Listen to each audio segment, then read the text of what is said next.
Nós estamos no segundo domingo deste sagrado tempo da Quaresma. Esse tempo de penitência, de oração, de caridade fraterna, esse caminho para a Santa Páscoa que toda a igreja vai fazendo. E a igreja hoje, inspirada no Salmo 26, diz: meu coração disse, Senhor, buscarei a vossa face. É vossa face, Senhor, que eu procuro. Não desvieis de mim o vosso rosto. E de verdade Deus vai mostrar o seu rosto. Deus nos mostrou o seu rosto bendito em Jesus Cristo. Aquele que no Monte Sinai ninguém podia ver o rosto, agora em Jesus, que é a imagem do Deus invisível, conforme diz a Escritura, na carta aos Colossenses, capítulo 1, versículo 15, que Jesus é a imagem do Deus invisível. Deus agora mostra o seu rosto. E se mostra a nós com o rosto humano, o rosto do Filho bendito. Nós vamos contemplá-lo daqui a pouco no Evangelho, transfigurado em glória. A glória que Ele nos quer dar, a glória para a qual Ele nos criou. É o caminho da Santa Quaresma, meus irmãos. Semana passada, aprendemos a combater com Jesus, a entrar no deserto da vida e, sustentados pelo Espírito Santo como Jesus, combater o pecado que há em nós. Jesus foi tentado para nos ensinar a vencer a tentação, a combater a tentação, a lutar contra Satanás. Não se brinca com isso, não se brinca com o pecado. O pecado a gente identifica na nossa vida. A gente tem que ter a coragem, viu, meu irmão, de dizer: eu sou pecador. Eu tenho este e aquele outro pecado. Ter essa coragem. A coragem de chamar de mal ao que é mal. E de chamar o mal pelo nome. A coragem de, diante de você e diante de Deus, dizer: eu tenho este pecado. Este. Por exemplo, eu sou maledicente. Eu tenho o costume de falar mal dos outros. Assumir isso. Ou então, eu sou preguiçoso. Mas dizer mesmo eu. Não é dizer nós. Não é dizer todo mundo é. Não. Eu sou preguiçoso. E eu quero combater, Senhor, este pecado. Ou dizer: eu sou sensual.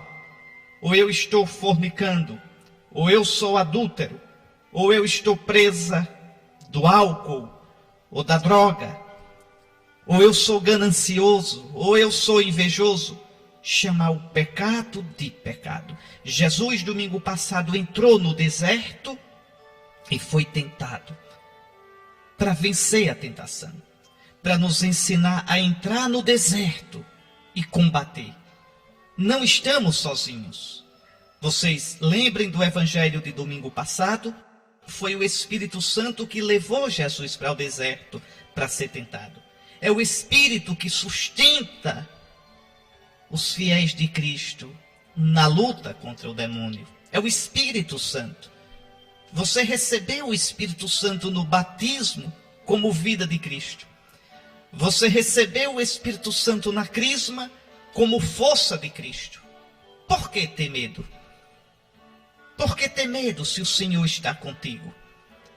Contam que lá no deserto da Sétia, no norte do Egito, nos séculos III e IV, quando aqueles desertos do Egito eram cheios de monges, homens santos, mulheres santas, que viviam sozinhos em cavernas, em grutas no deserto, praticamente a pão e água, só rezando, lendo os textos da Sagrada Escritura e fazendo cesto, balaio, esteira, enquanto faziam com as mãos, meditavam, repetiam as frases da Sagrada Escritura. Pois bem, cada monge ficava um pouco sozinho.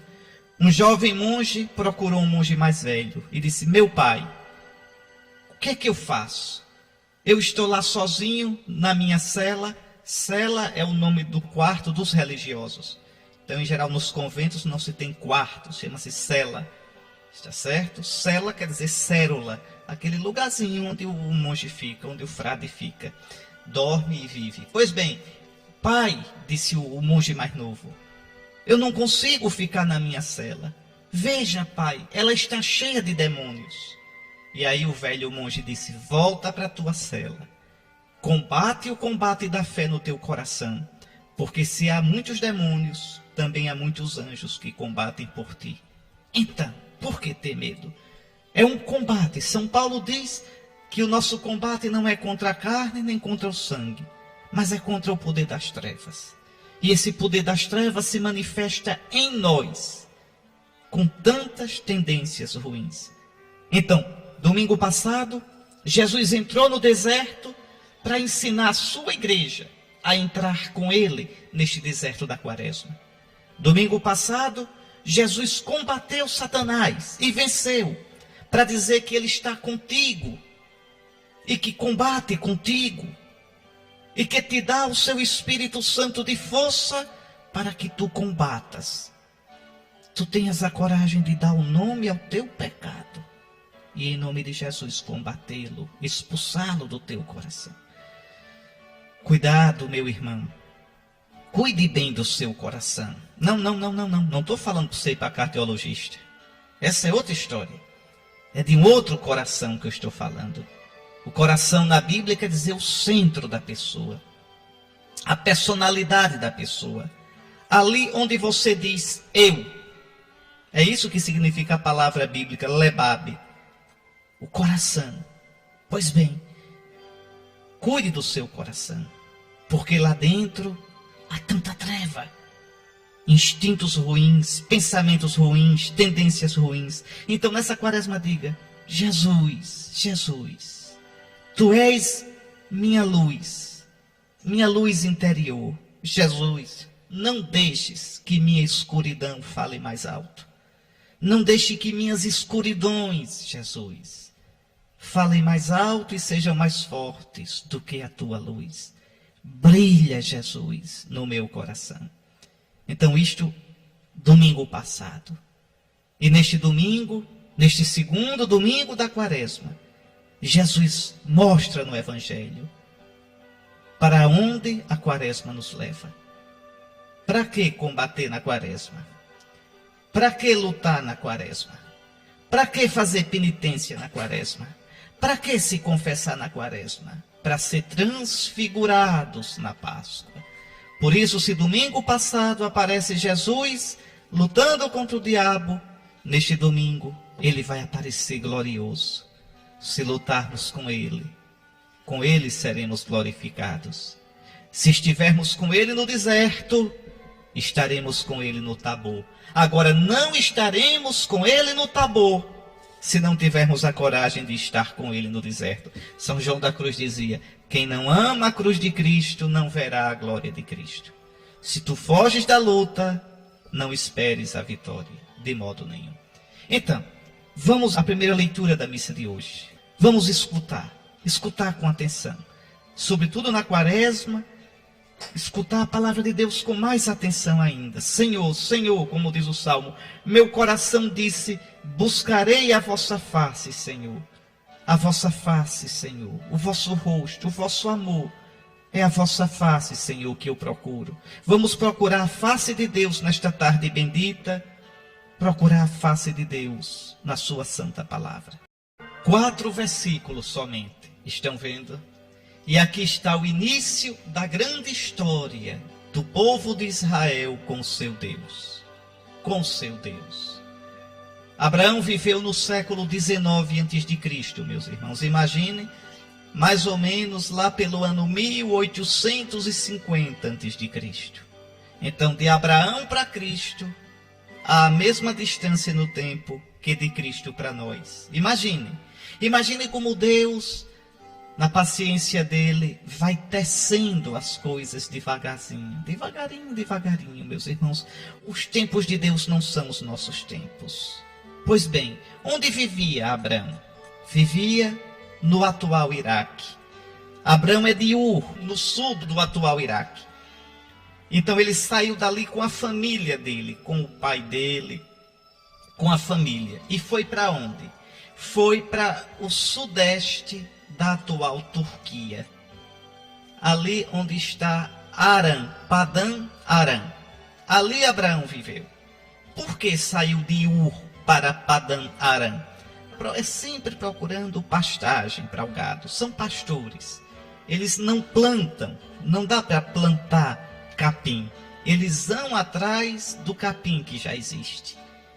Então, a família de Abraão sai de Ur, na Caldeia, e sobe, vai mais para o oeste, para o noroeste, chegando a Padã Arã, que está hoje na fronteira da Turquia com a Síria, sudeste da Turquia, noroeste da Síria. E ali Deus chama Abrão. Atenção que o nome dele é Abrão, que significa Pai Venerável. Depois Deus vai mudar o nome dele mais para frente para Abraão, que quer dizer pai de uma multidão. Então, Abraão tinha 75 anos, já um homem idoso, não tinha filhos, e Deus, veja como diz a leitura, o Senhor disse a Abraão. Abraão não conhecia esse Deus, nunca tinha ouvido falar. Abraão era politeísta, tinha muitos deuses. E agora, um Deus estranho lhe fala. Não sabemos como foi. Não sabemos onde Abraão estava. Foi um sonho? Foi olhando as estrelas do céu, como a raça dele, os caldeus, gostavam de fazer? Procuravam nos astros, acreditavam em horóscopo. Será que Deus usou uma mensagem no céu para falar? Não sabemos. Sabemos que Deus disse, quer dizer, Deus falou. A palavra de Deus vai ferir Abraão. A palavra de Deus vai mudar a vida de Abraão. Se a gente abrir os ouvidos do coração para a palavra de Deus, ela fere a nossa vida, ela entra na nossa vida, ela muda, ela transforma a nossa vida. O que é triste na gente é que a gente muitas vezes escuta a palavra de Deus apenas como uma das tantas palavras humanas. Entra por um ouvido e sai pelo outro. E aí a palavra de Deus se torna ineficaz pela dureza do nosso coração. Deus disse a Abraão, e Deus também diz a mim, Deus também diz a você, Deus nos fala. Mas o que Deus disse a Abraão? Sai da tua terra, da tua família, da casa do teu pai, e vai para a terra que eu te vou mostrar. Deus, quando fala, sempre faz a gente sair, sempre faz a gente deixar. Isso aqui é difícil. É muito fácil dizer, Jesus me diz, vem e segue-me. É verdade, é verdade. Jesus diz, vem e segue-me. Mas a questão é que antes de dizer, vem e segue-me, ele diz, vai e deixa. Deixa teu pai, deixa tuas redes, deixa teu barco, deixa tua casa, deixa teus interesses, deixa tua vida, depois vem e segue-me. O problema é que a gente quer seguir Jesus sem deixar nada. E aí do canto a gente não sai. Então a primeira palavra de Deus a Abraão é sai. Sai de ti, sai da vida que tu tens, sai da família que tu amas, que é o teu aconchego. Sai da tua terra, que tu já conheces. Sai da tua terra, onde aos 75 anos tu já tens uma vida feita. Sai da tua terra, da tua família, da casa do teu pai. Em outras palavras, meus queridos irmãos, sai de ti mesmo. Sai de ti, deixa-te. Oh, meu Deus do céu. E para ir para onde? Para fazer o quê? Deus é tremendo. Vai para a terra que eu te vou mostrar. Mas, Senhor, que terra é essa? Não. Eu vou mostrar na hora certa. Veja como é Deus. Veja o que significa caminhar com Deus. É sair das minhas certezas para entrar na certeza de Deus. Só que a certeza de Deus é incerta para mim. Eu não conheço, Ele não me diz tudo. É um Deus misterioso. O nosso Deus é um Deus com o qual eu não posso brincar. Ele não me senta no colo e diz, vem cá, meu amorzinho, que eu vou lhe explicar tudo o que eu vou fazer. Coisa nenhuma. Ele exige que a gente confie nele. Ele exige que a gente se entregue, que a gente aposte, que a gente arrisque nele, nada mais, nada menos do que a nossa vida, a nossa segurança, a nossa certeza, o nosso futuro. É danado. Sai, Abraão, sai da tua terra, da tua família, da casa do teu pai. Vai para a terra que eu te vou mostrar. Não te mostro hoje. Não te digo que terra é hoje.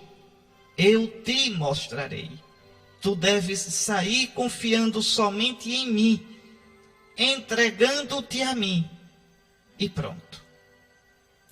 E aí Deus diz: farei de ti um grande povo e te abençoarei. Então, Deus faz duas promessas a Abraão. A terra, eu te darei uma terra. Te mostrar aqui não é mostrar só para você ver. Quer dizer, eu te darei. E naquela terra, eu farei de ti um povo que possuirá aquela terra. É a terra santa, Eretz Israel, a terra de Israel, a terra prometida, que continua prometida, que é sempre um dom de Deus. Aquela terra que vai se tornar a imagem do céu. Também a mim, também a você, Deus diz: sai de ti, sai da tua vida do teu jeito, sai do teu coração em pecado, vai para a terra que eu te mostrarei. A terra que eu te mostrarei é o céu, o que os olhos não viram, o que os ouvidos não ouviram, o que o coração humano sequer imaginou. A terra que Deus prepara para você é aquela de que fala o capítulo 11 da carta aos Hebreus. Que nossos pais, que Abraão, Isaque e Jacó, que nossos pais peregrinaram neste mundo, porque tinham os olhos firmes na recompensa, sabendo que Deus lhes tinha preparado uma cidade, uma terra no céu. Eu te mostrarei, eu te darei esta terra. Eu farei de ti um grande povo e te abençoarei. Que doidice, que doidice. Onde é que existe essa terra desocupada? E como Deus vai fazer de mim um povo, se eu tenho 75 anos e não tenho filhos? Sara, já idosa, é estéril. Observe, se você for olhar aqui as probabilidades humanas, não existe probabilidade nenhuma disso dar certo.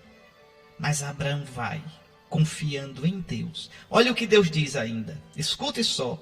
Engrandecerei o teu nome, de modo que ele se torne uma bênção. Abraão vai se tornar uma bênção se obedecer a Deus. Abençoarei os que te abençoarem, e amaldiçoarei os que te amaldiçoarem. Em ti serão abençoadas todas as famílias da terra, todos os clãs, todas as nações da terra. Observe, Deus chama Abraão. Deus vai abençoar Abraão, mas a bênção, o chamado, não é por causa de Abraão. Abraão é um instrumento. O que é que Deus quer? Deus quer abençoar todos os povos da terra. Deus quer salvar a humanidade toda. E para isso chama Abraão. Para isso vai dar uma terra a Abraão. Não é simplesmente para prazer de Abraão. Não. É para que o mundo todo seja salvo. Abraão é apenas um instrumento. Deus vai fazer de Abraão nascer um povo. Você sabe que povo é que nasceu de Abraão, não sabe? Quem é o filho de Abraão? Isaque. Quem é o filho de Isaque? Jacó. Qual era o apelido de Jacó, hein? Israel. Pois bem, Israel, Jacó, teve 12 filhos. Dos 12 filhos nascem as 12 tribos de Israel. As 12 tribos de Jacó, neto de Abraão. Então, Deus aqui vai formar um povo. E por que vai formar um povo a partir de Abraão? Porque esse povo vai dar um fruto. Esse fruto é o nosso Jesus. Então, por meio de Jesus, a bênção que Deus prometeu a Abraão vai se realizar. Na carta aos Gálatas, no capítulo 3, São Paulo diz uma coisa interessante, falando dessa passagem.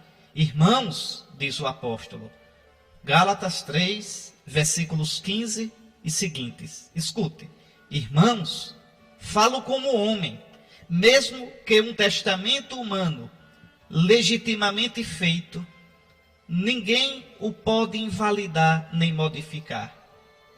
Ora, as promessas foram asseguradas a Abraão e à sua descendência. Não diz e aos descendentes, como referindo-se a muitos, mas como a um só, e a tua descendência, que é Cristo. Então, veja, São Paulo aqui faz uma interpretação interessante do Gênesis. Deus diz, pela tua descendência, todos os povos serão abençoados. A descendência de Abraão é Cristo. Israel existe como uma árvore que deve dar um fruto. O fruto é Cristo. Abraão existe por causa de Cristo. Deus chama Abraão por causa de Cristo. Mas Abraão não entende isso, nem poderia entender. Se Abraão entendesse que os descendentes que Deus ia lhe dar eram uma multidão, mais da metade da população da terra. Porque os judeus são descendentes de Abraão segundo a carne. Os árabes são descendentes de Abraão segundo a carne, porque são descendentes de Ismael, o primeiro filho de Abraão, o filho de Abraão com a escrava. Então vejam, árabes e judeus são descendentes de Abraão segundo a carne. Os árabes porque são descendentes de Ismael. Os judeus porque são descendentes de Isaque.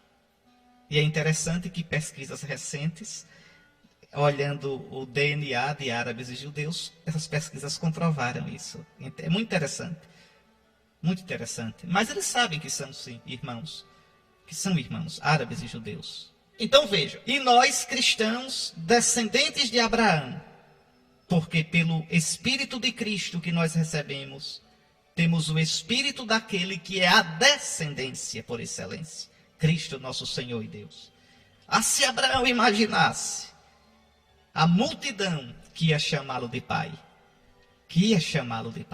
os árabes chamam Abraão de pai, Ibrahim na língua árabe, Ibrahim. Pois bem, chamam Abraão de pai. Os judeus chamam Abraão de pai. E os cristãos chamam Abraão de pai. Por ti serão abençoadas todas as famílias da terra. E qual é a resposta que Abraão dá a Deus? Qual é a resposta? Abraão faz um discurso? Não. Escute o que Abraão faz. E Abraão partiu, como o Senhor lhe havia dito. Creu e partiu. Creu e deixou sua vida, sua terra, sua família, seu pai. Deixou tudo, crendo unicamente em Deus. Colocando a esperança na promessa desse Deus que agora havia lhe falado. Os ídolos nunca falaram com Abraão. Os ídolos não falam conosco. Os ídolos só dizem amém para tudo que a gente quer. Eu me lembro, já disse aqui uma vez, vendo um programa de televisão, aquele programa do Raul Gil, passei pela frente da televisão, nas férias, meu pai estava vendo, que meu pai gosta de programa de calouros. E estava lá uma dupla de cantores, que eu não sei quem é, não sei o nome, mas faz muito sucesso agora. Então, o Raul Gil perguntava, e vocês creem em Deus? E eles diziam, não, a gente crê muito. Negócio de religião, não. A gente não gosta de religião, não. Mas em Deus a gente crê. O importante é crer em Deus e ter amor no coração, disse o Raul Gil. E aí todo mundo bate palma. Pois é, esse Deus não existe. Esse Deus sem religião nenhuma, é esse ídolo aqui, os ídolos de Abraão. É o Deus da minha cabeça. É o Deus da minha cabeça. O que eu acho que é certo, esse Deus diz que é certo. O que eu acho que é errado, esse Deus diz que é errado. Esse Deus não existe, minha gente. O Deus verdadeiro é o Deus que falou. Falou a Abraão. Falou a Moisés. E falou na plenitude dos tempos, pessoalmente, em Jesus Cristo. Crer nesse Deus é obedecê-lo. Crer nesse Deus é crer na igreja que ele fundou. É viver os sacramentos que ele instituiu. É chamar de certo ao que ele disse que é certo. E ter a coragem de chamar de errado ao que ele disse que é errado. Crer no Deus verdadeiro é sair de mim e ir para ele. Crer no Deus verdadeiro é deixar a minha vontade e ir para a vontade dele. E a vontade dele não é o que eu tenho no coração. A vontade dele é o que ele diz na sua palavra, pela boca da sua igreja, que interpreta as escrituras santas e a tradição apostólica. O Deus daquele pessoal que aplaudiu, daqueles cantores, o Raul Gil, não existe, é um ídolo, mudo. É daqueles que diz a escritura, tem boca, mas não fala, tem olho, mas não vê, tem ouvido, mas não escuta, e não existe sopro nenhum no seu nariz. É morto. É o meu boneco. Pergunte aos brasileiros, você crê em Deus? Todo mundo crê. Mas é o meu Deus, do meu jeito. Um Deus que eu tenho na minha cabeça e no meu coração. Não existe esse Deus. É falso. É falso como uma nota de R$3. Não existe. O Deus verdadeiro é o Deus que falou.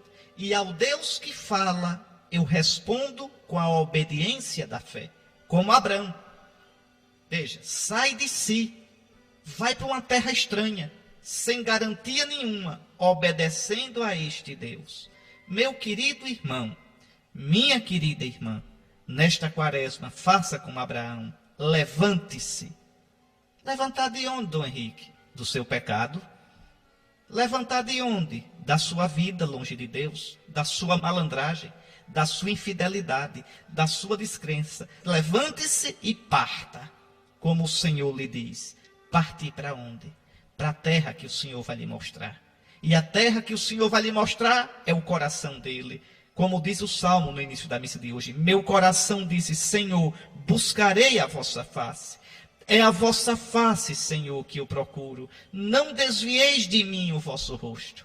Deus não desvia o seu rosto de você. Mas você tantas vezes, eu tantas vezes, nós desviamos o nosso rosto de Deus. Tapamos o nosso ouvido para não ouvi-lo. Fazemos de conta que não vemos. Que o Senhor nos dê, nesta quaresma, a coragem de sair como Abraão saiu. Coragem de caminhar para ele, como o nosso pai Abraão caminhou. A quaresma é um tempo de caminho, de combate espiritual. E nós vamos rezar agora o Salmo 32, que pede ao Senhor, Senhor, que a vossa graça venha sobre nós. Mas lembrem, a graça de Deus vem sobre a gente. A questão é se a gente se abre ou não para essa graça. Que a gente diga, no Senhor nós esperamos confiantes. Porque Ele é o nosso auxílio e proteção. Que de verdade a gente espere no Senhor. E não nas coisas do mundo. E não nas nossas próprias forças. Muito bem, meus irmãos. Que venha, Senhor. Que venha. Que venha sobre nós a vossa graça. Que a vossa salvação, que é Cristo, resplandeça na nossa vida, Senhor. Mas para que isto aconteça, convertei-nos. Dai-nos a graça de abrirmos-nos à vossa graça. Dai-nos a graça de não querer mascarar nossos pecados. Sim, Senhor, porque quando a vossa graça brilha na nossa vida, a gente vê o que a gente é. A gente vê o quanto a gente é grande porque é amado por vós, mas também o quanto a gente é ferido e pecador. Dai-nos, Senhor, a graça de reconhecer nossos pecados. É o vosso Espírito Santo, o Espírito que destes ao vosso Jesus, que nos mostra o pecado. Porque ele é fogo que clareia, e clareando mostra a sujeira, e depois purifica a sujeira. Por isso o vosso Jesus disse, Pai, que o Espírito arguiria o mundo, quanto ao pecado, quanto à justiça. Eis aqui, porque o vosso Espírito é Espírito de verdade.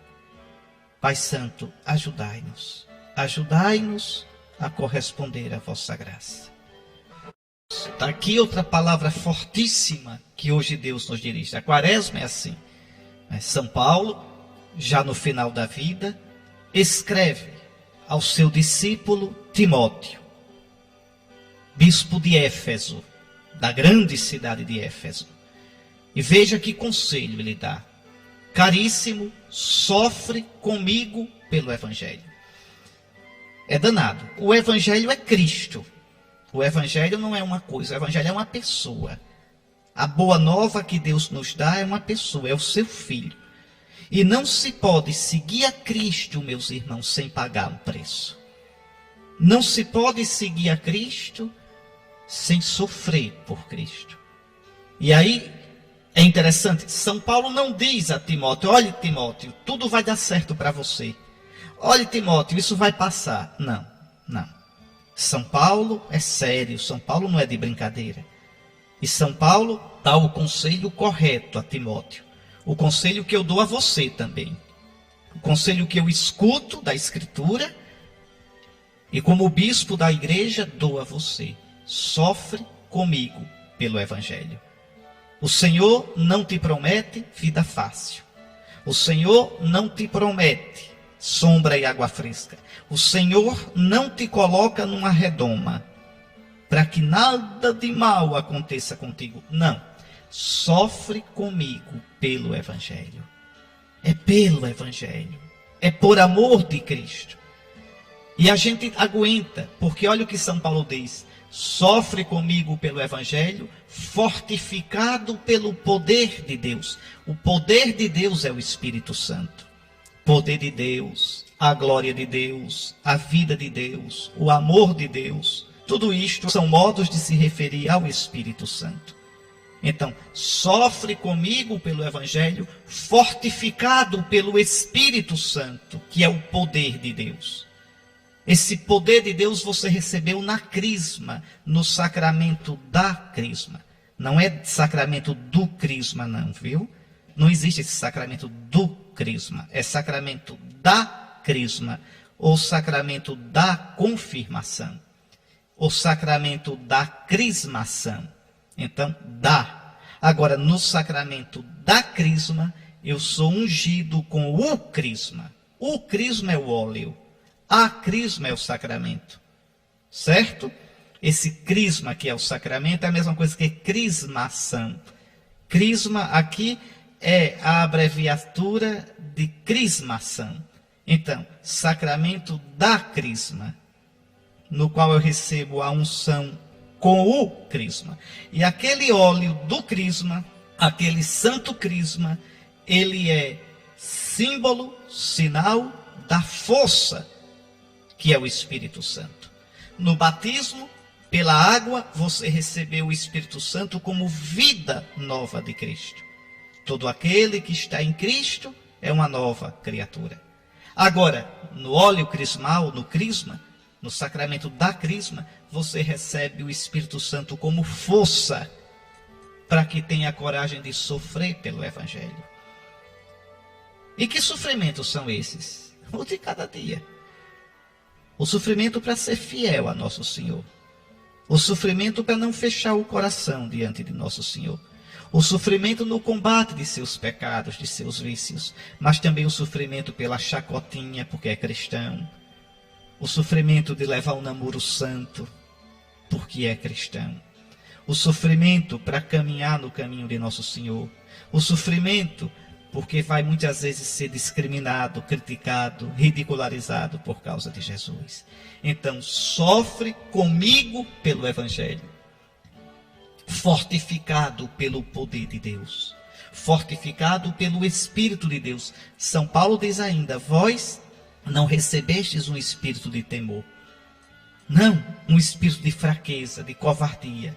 Vós recebestes um espírito de força, que é o Espírito do Filho Jesus, que clama em nós: Abá, Pai. Então, sofre comigo pelo Evangelho. E aí depois São Paulo diz outra coisa bonita: Deus nos salvou. Deus nos salvou, meus irmãos. Deus nos mandou o seu Filho. O seu Filho já morreu por nós. Nós recebemos a salvação de Deus. Recebemos. Agora, se eu não me abrir para essa salvação, eu não recebo. É a mesma coisa, imagina uma pessoa estar se afogando em alto mar. Eu jogo uma boia para ela. Então salvei. Então eu joguei a boia. Agora, se ela não pegar a boia, ela morre afogada. Então, é a mesma coisa. Essa boia Deus jogou para nós, sem a gente merecer. Essa boia é Jesus, morto e ressuscitado. Se eu me agarro a Jesus pela fé, e crendo, sou batizado e vivo os sacramentos, vivo a fé da igreja, eu recebo a salvação. Então, São Paulo diz: Deus nos salvou. e nos chamou com uma vocação, quer dizer, com um chamado santo. E não devido às nossas obras. A gente não merecia, não. Não. Mas ele nos chamou em virtude do seu desígnio e da sua graça, que nos foi dada em Cristo Jesus desde toda a eternidade. Antes que o mundo existisse, Deus já tinha pensado, Deus sabe tudo. Deus já tinha pensado em nos salvar em Jesus. A Escritura diz que Deus criou tudo através do Filho e para o Filho. A Escritura diz que Deus, desde o início, antes da criação, já via na sua sabedoria Jesus morto e ressuscitado. Já sabia de tudo e criou o mundo para esse Filho obediente e bendito. E nos criou para Jesus. Então, Deus nos chamou com uma vocação santa. Por isso, combata o bom combate da fé. Você foi chamado por Deus, como Abraão foi. E nos chamou em virtude do seu plano de amor, do seu desígnio, da sua graça, que nos foi dada em Cristo desde toda a eternidade. Por que foi que Deus chamou Abraão? Por causa de Jesus Cristo. Por que foi que Deus chamou Jacó, Isaac? Por que foi que Deus deu os mandamentos no Sinai? Por causa de Jesus Cristo. Por que foi que Deus formou o povo de Israel? Tendo em vista Jesus Cristo. Por que Deus mandou os profetas, deu o trono a Davi, pensando em Jesus Cristo?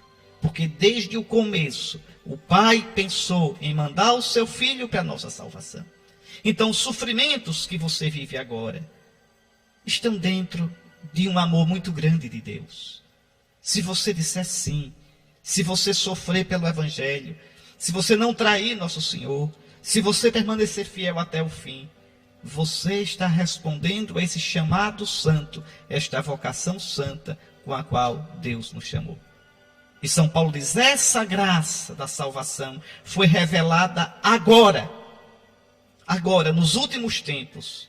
Não estamos mais no tempo da promessa. Jesus já veio. Foi revelada agora pela manifestação de nosso Salvador Jesus Cristo. Ele não só destruiu a morte, e destruiu mesmo, porque ele entrou na morte, você imagine, é como se a morte fosse um peixe e engoliu a isca. Qual era a isca? Jesus. A morte, pá, abocanhou Jesus. Muito bem, Jesus dentro da morte ressuscitou, explodiu a morte. A morte não tem mais força nenhuma sobre Jesus. Se você recebeu o Espírito Santo de Jesus no batismo, se você se alimentar com o corpo santo de Jesus, cheio do Espírito Santo na comunhão, se você viver unido a Jesus por uma vida santa, a morte não segurará você. Jesus não só destruiu a morte, como também fez brilhar a vida, quer dizer, a vida de Deus e a imortalidade, por meio do Evangelho. Quer dizer, você crendo em Jesus, você crendo no que Jesus disse, que ele é o Messias, que ele é o Filho eterno do Pai, você recebendo o batismo de Jesus, você será transfigurado com Jesus, como vai vê-lo daqui a pouco no Monte Tabor, no Evangelho de hoje. Então, meu querido irmão, sofre pelo Evangelho. Tenha medo não, fortificado pelo poder de Deus, sabendo que em Cristo Deus nos salvou, que em Cristo Deus está conosco. Lembre da advertência de Jesus. Quem quiser dar um jeitinho, escapar e salvar a pele, fugindo do sofrimento e traindo nosso Senhor, vai perder a vida. Não tem outro caminho, meus irmãos. Não tem outro não. Qualquer outro caminho é mentiroso. Está aí, meus irmãos. Já disse para vocês desde o começo do programa por que este evangelho neste segundo domingo da Quaresma. É domingo passado, a igreja nos mostrou Jesus sendo tentado. E agora a igreja nos mostra Jesus glorificado. Então a gente é tentado, a gente combate o diabo, para depois ser glorificado com nosso Senhor. Combatemos com Ele, para com Ele sermos glorificados. Aliás, São Paulo diz na carta a Timóteo, lembra-te de Jesus Cristo. Se com Ele sofremos, com Ele reinaremos. Se com Ele morremos, com Ele viveremos. Está aí. Então, Deus é fidelíssimo nisso. E a igreja nos quer mostrar. Então, o combate da quaresma, a penitência, a esmola, a oração, o combate aos vícios na quaresma, não são por masoquismo, não são para nada, não são porque sofrer é bom, não. É para que a gente possa ser transfigurado com Jesus. É para que a gente possa tirar de nós o homem velho, expulsar de nós o homem velho e ser transfigurados no homem novo, nesse homem que é a imagem de nosso Senhor. Aí sim, isso é que nós devemos verdadeiramente ter em mente nesse caminho da quaresma. Mas vamos meditar com mais profundidade no evangelho de hoje. Então, Jesus toma consigo 3 dos seus discípulos, os preferidos dele: Pedro, Tiago e João. Pedro é o primeiro sempre, e João o discípulo amado. E leva-os a uma alta montanha. Segundo a tradição, essa alta montanha é o Monte Tabor, lá na Galileia. O Monte Tabor fica pertinho de Nazaré. De Nazaré, das imediações de Nazaré, dá para a gente ver o Monte Tabor. Monte Tabor parece um cobridor de bolo. A palavra Tabor em hebraico quer dizer umbigo. Sabe por quê? Porque é assim. Veja o umbigo da gente, né? É como se fosse uma baciazinha e no meio uma elevação. É como lá o Monte Tabor. Você tem vale de todos os lados, como uma bacia, e no meio uma montanha bem grande que parece um cobridor de bolo. O Monte Tabor. Bem alto. Então, um monte umbigo. Segundo a tradição muito antiga e que deve ser verdadeira, sempre as tradições a gente não tem para que desconfiar delas, né? Se sempre o povo viu ali, foi aqui, então ali deve ter sido. Não tem motivo para desconfiar. Então Jesus leva os 3 discípulos a esta montanha. E observe o que São Mateus diz. Foi transfigurado diante deles. Quem transfigura Jesus? Olha que está na voz passiva. Outro evangelho diz transfigurou-se. Sim, porque é o poder dele. Mas aqui é foi transfigurado. Quem transfigurou? O Pai transfigurou Jesus. Como transfigurou? Com a nuvem. Quem é a nuvem? O Espírito Santo. Esse Espírito que repousa em Jesus. Eu já disse aqui que Jesus tem o Espírito Santo nele desde a concepção. Jesus foi concebido, a sua humanidade santíssima foi concebida pelo Espírito Santo. Mas depois Jesus recebe ainda o Espírito para começar a sua missão pública. A missão de Jesus começa no momento da encarnação. Mas a missão pública começa com o batismo. Ali ele recebe novamente o Espírito Santo. E agora esse Espírito o transfigura totalmente. Para mostrar aos apóstolos a glória que Jesus vai ter. Jesus é o reino de Deus. Jesus ressuscitado, nele o Pai vai reinar totalmente com a força do Espírito. É interessante, viu? Se você olhar o Evangelho de Mateus, esse Evangelho de hoje, se você pegar o Evangelho de Mateus, tem uma coisa interessante. Antes de continuar a leitura desse Evangelho de hoje, eu queria ir com você na Bíblia. Se você quiser, pode pegar a sua Bíblia aí. Se não, tudo bem, só escute. Veja, esse Evangelho de hoje, você escutou o Gilvan Fontes dizendo, é de Mateus 17, começa com o versículo 1. 17, 1. Mas eu vou ler para vocês Mateus 16, 27. Tá certo? Vou ler 2 versículos antes. Mateus 16, se tiver com a Bíblia, pega aí. Mateus 16, versículos 27 e 28. Pois o Filho do Homem adivina a glória do seu Pai com os seus anjos, e então retribuirá a cada um de acordo com o seu comportamento. Jesus fala do juízo final. Aí ele diz uma palavra misteriosa. Repare, em verdade vos digo, que alguns dos que aqui estão não provarão a morte, até que vejam o Filho do Homem vindo em seu reino. Então, Jesus está falando do que vai acontecer no fim dos tempos. Ele virá com os seus anjos na glória. E depois joga uma charadinha. Diz, olha, tem aqui alguns que não vão morrer antes de ver a glória do Filho do Homem. Quem são esses alguns? Pedro, Tiago e João. Repare como continua. Agora o Evangelho de hoje. 6 dias depois que Jesus disse isso, tomou Pedro, Tiago e João. Então tá aí. Alguns dos que estão aqui, 3 caboquinhos que estão aqui, Pedro, Tiago e João, vão ver o que eu estou dizendo? Vão ver a minha glória? E viram mesmo? Compreenderam? Então, veja como é bonito. Agora, danado é quando a gente lê esse evangelho, essa palavra de Jesus, sem olhar a transfiguração, mas aí quem foi? Jesus disse que tinha uns que não iam morrer sem ver a glória dele, e morreu todo mundo e ninguém viu. Viu sim. Pedro viu, Tiago viu, João viu. Então, olha aí. Então, Jesus pega os 3 e os leva à alta montanha. E ali o Pai transfigura Jesus. Foi transfigurado diante dele. Para você entender, eu já fiz essa comparação aqui, vou fazer novamente. Para você entender um pouco como é essa transfiguração. É uma imagem que eu sempre gosto de usar. Imagine uma garrafa dessas garrafas grandes, toda escura, uma garrafa de vinho, vazia, toda escura. Dessas garrafas escuras.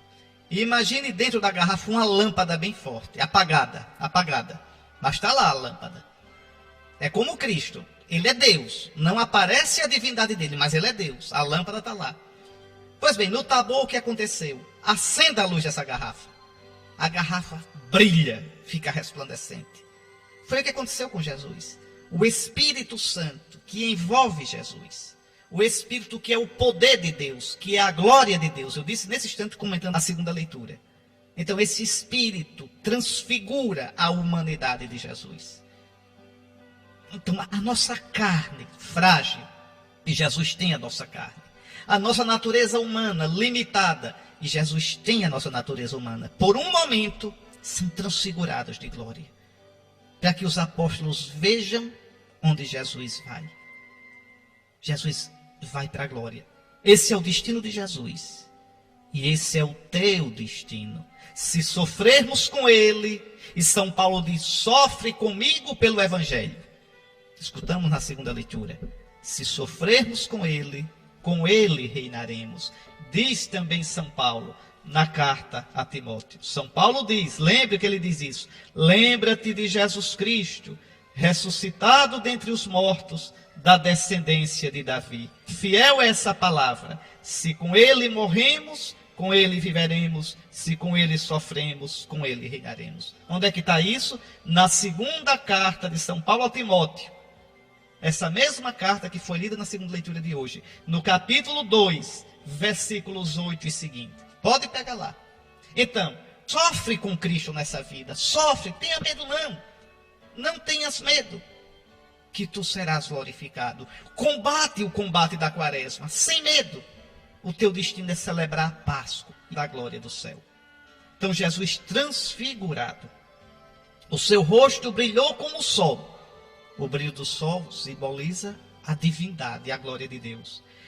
As suas vestes ficaram brancas como a luz. Nisto apareceram-lhes Moisés e Elias conversando com Jesus. São Lucas, no capítulo 9, diz qual era o assunto.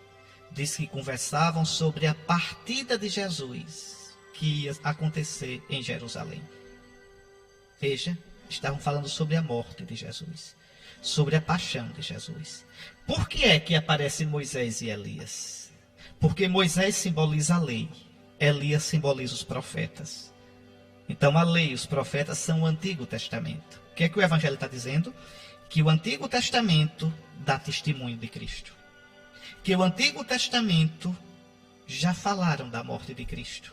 Que o Antigo Testamento já anunciaram a glória de Cristo.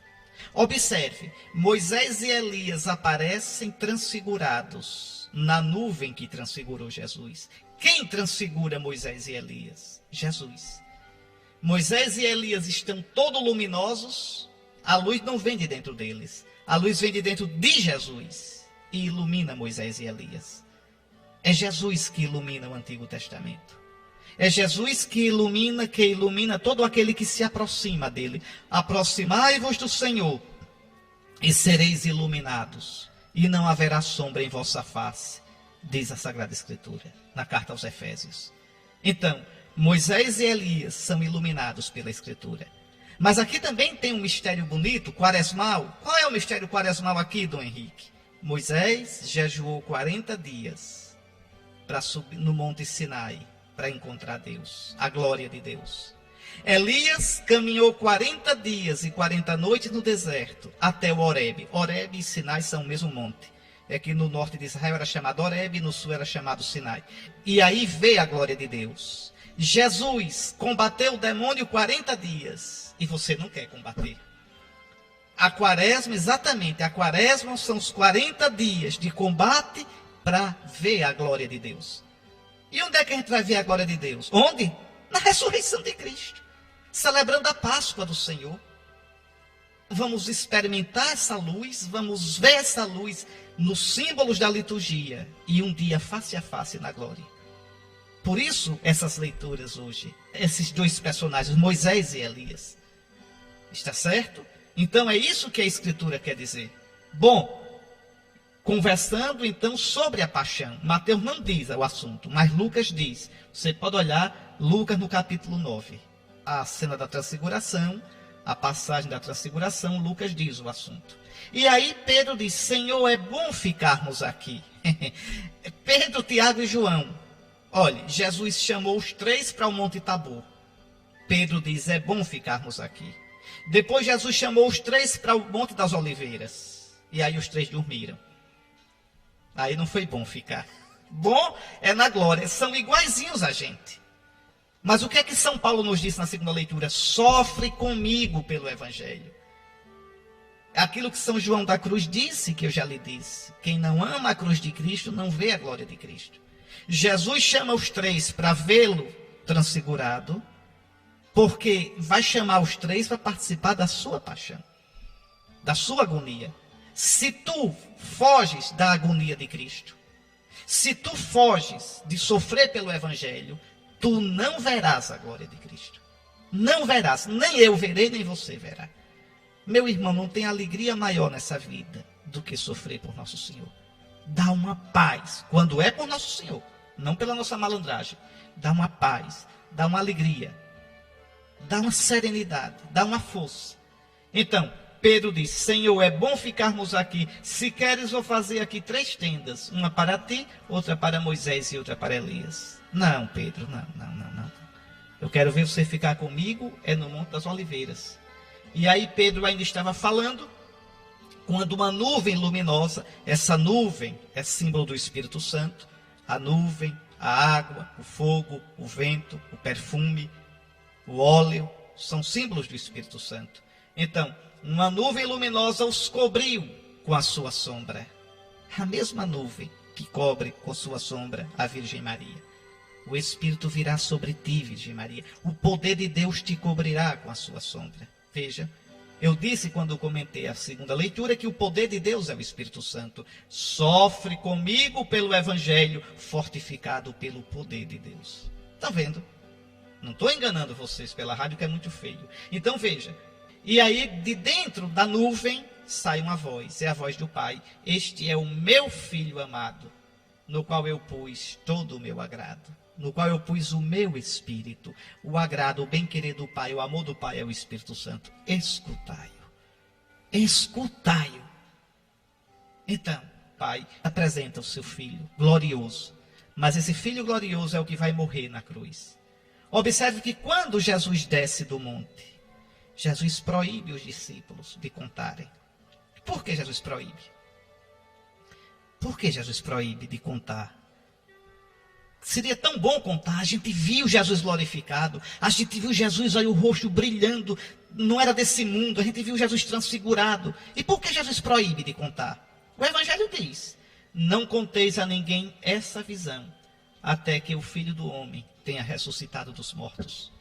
É que a glória de Jesus você não pode compreender, a não ser que tenha visto antes a cruz de Jesus. Não é uma glória mundana, não é a glória da soberba, não é a glória fácil, é a glória de quem foi glorificado pelo Pai, porque se fez obediente ao Pai até a morte e morte de cruz. Vou repetir, viu? Quem não ama a cruz de Cristo, não vê a glória de Cristo. Quem não combate com Cristo pelo Evangelho, quem não sofre com Cristo, nunca participará da glória de Cristo. Quem não entendeu a paixão, não entenderá a ressurreição. Quem não fez silêncio na Sexta-feira Santa, não pode cantar o aleluia do domingo de Páscoa, de jeito nenhum. Se Jesus permitisse que os apóstolos falassem da glória dele, sem os apóstolos verem a cruz, e interpretar essa glória de um modo meramente triunfalista, mundano. E essa não é a glória de Cristo, é a glória de Satanás. É a glória que Satanás queria dar a Jesus. Se prostre diante de mim, e eu vou dar a você todos os reinos da terra. Pois bem, meus irmãos, fiquemos com essas indicações tão sérias, com essas palavras tão sérias que a palavra de Deus nos diz. O prefácio da missa diz bonito hoje: Pai Santo, tendo predito aos discípulos a própria morte, Jesus lhe mostra na montanha sagrada todo o seu esplendor.